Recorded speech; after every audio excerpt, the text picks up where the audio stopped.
Raise your hand if you remember those videos I did about internalized racism and how white people cannot internalize racism, that only black people and other people of color can internalize racism. Okay. There's something going on TikTok right now that is another prime example of internalized racism. So whether you are white or black, this is a lesson for you so that you can understand the difference between racism versus internalized racism. This whole thing that's going on with this content creator by the name of Miss Netta is a perfect example of what internalized racism can do to the black psyche. Now, black people are going in on her, and mind you, I'm just kind of off to the side watching from a distance. Now, I'll be the first to admit that I don't follow her content. It's just not for me. I'm not really interested in it. But you can't help but know who she is because of that. Your breakfast is ready, Charles, or your lunch is ready, Charles, or whatever. It's a real famous sound on TikTok. And so every so often, every blue moon, one of her videos will come down my FYP, and I just keep scrolling because, like I said, I don't have any real interest in it. But because my FYP is, sends down black creators, I know what they're talking about. And so black creators are talking about this woman, basically, who said that black women were, for all intents and purposes, stupid, and that she would rather be a white woman because white women are smarter. Perfect example of internalized racism. Because to say something like that out of your mouth, in your mind, you have to feel like whiteness is superior to blackness.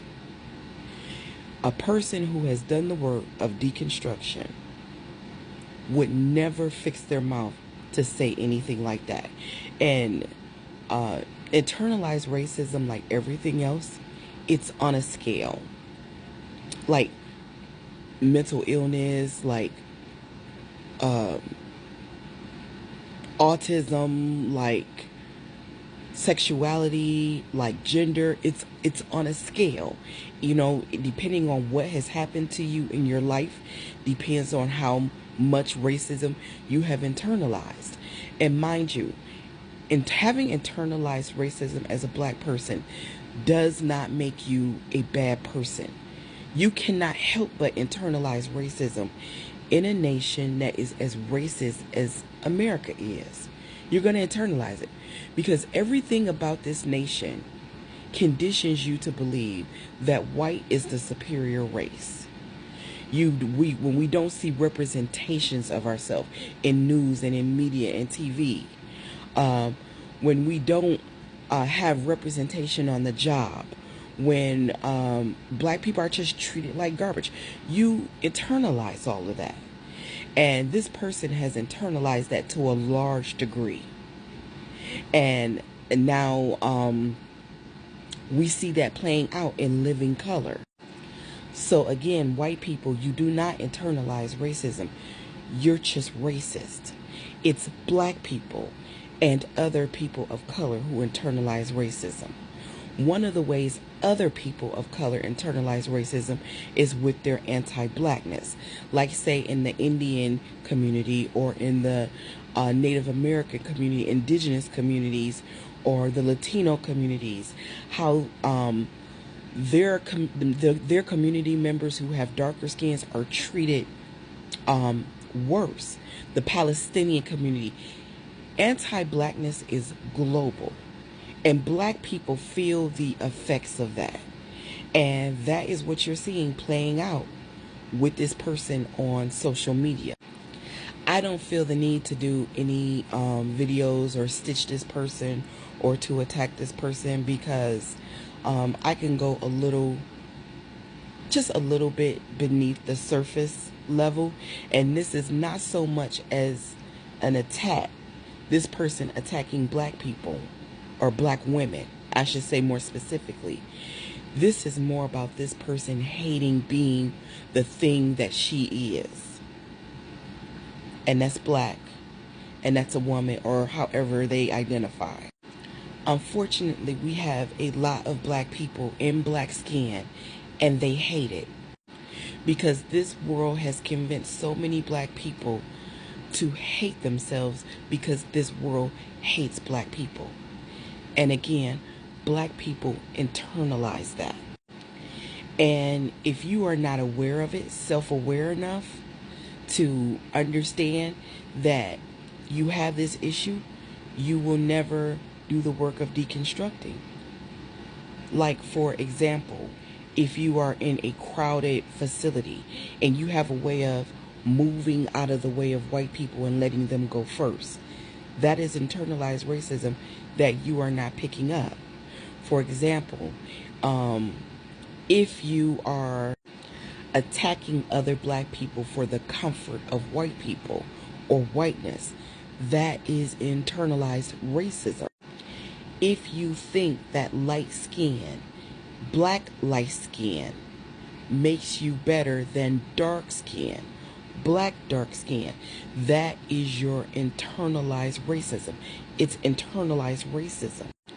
You have been conditioned to think that by all the subliminal messaging that has been poured out into the world. You see it on TV, in the media. You see it playing out on the shelves of toy stores when you see the white baby dolls on the top shelf and the black baby dolls down on the bottom. When you are docile in a white space, that is internalized racism. When you do not advocate for yourself, when there is racial injustice being leveled at you, that is internalized racism. It comes out in so many ways, but the way that it is coming out with this person, to where they open up their mouth and full on said that white women are smarter than black women. First off, that's the most ignorant shit I have ever heard anyone say in my life, pretty much. It's like right up there in my top 10. Oh, and make no mistake about it. Other races, other communities, other social groups know that black people, to a large degree, have internalized racism, even if they don't exactly know what it is.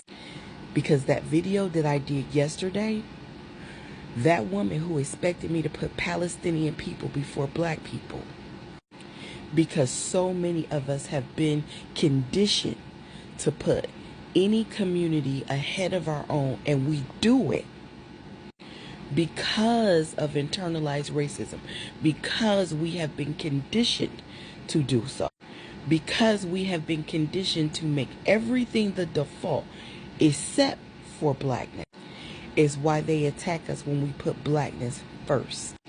I know that this is a really long video, and I hope you stayed for the end. If you did, thank you.